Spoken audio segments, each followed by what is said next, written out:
তুই যে 7 up 5 star এই গল্পগুলো কেন আপনাদের সাথে যায়? এগুলা আসলে যে আমাদের খেলার শৈল্পিক এগুলো অনেকের আসলে হিংসা লাগে বা ইয়ে লাগে। হেরে গেলে তখন আর কি শৈল্পিক নাকি? জার্মানির কাছে তো 7টা গোল খাইছে আসলে, আমি অবশ্য ব্রাজিলের মতো একটা দল যদিও আজকে আমি উপস্থাপক, 7টা গোল খাওয়াটা এটা তো আসলে যদিও আমি জার্মানির অবশ্যই একটা মানে অভ্যাসে পরিণত হয়ে গেছে এটা, মানে প্রতিবার বিশ্বকাপে হইলেও কাউকে না কাউকে 7টা গোল দেবে, এবারও দিল তারা। না, যদিও আমি এখন উপস্থাপকের ভূমিকা পালন করছি, কিন্তু আমার তো আসলে কোনো দিকে যাওয়ার সুযোগ নেই। কিন্তু আমি একজন কট্টরপন্থী জার্মানির সমর্থক, তো ভালোই লাগছে আপনারা আমার দলের প্রশংসা করছেন। আচ্ছা, আমরা তো তর্কে আছি, গল্পে আছি, গল্প করব। আপনার একটা ছোট্ট করে 1 লাইনের গান শুনতে চাই। আচ্ছা, আমার খুব পছন্দের একটা গান গাচ্ছি, শ্রদ্ধেয় খালেদ হাসান মিলু স্যারের গাওয়া, আমি চেষ্টা করছি।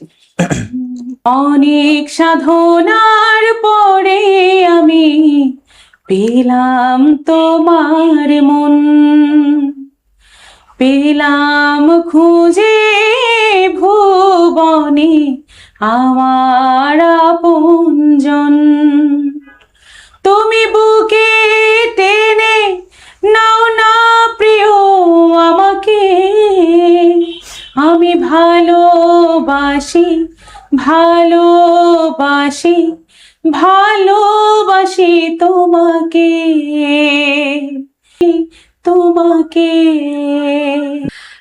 ব্রাজিলকে সমর্থন করার পিছনে আমার যে কারণটা, সেটা মানে আমার বুঝ হবার পর থেকে ব্রাজিল বিশ্বকাপ 5বার, আপনারা জানেন যে 1958 সালে, 1962, 1970, 1994, 2002। তো বুঝ হওয়ার পর থেকে ব্রাজিল জিততেছে।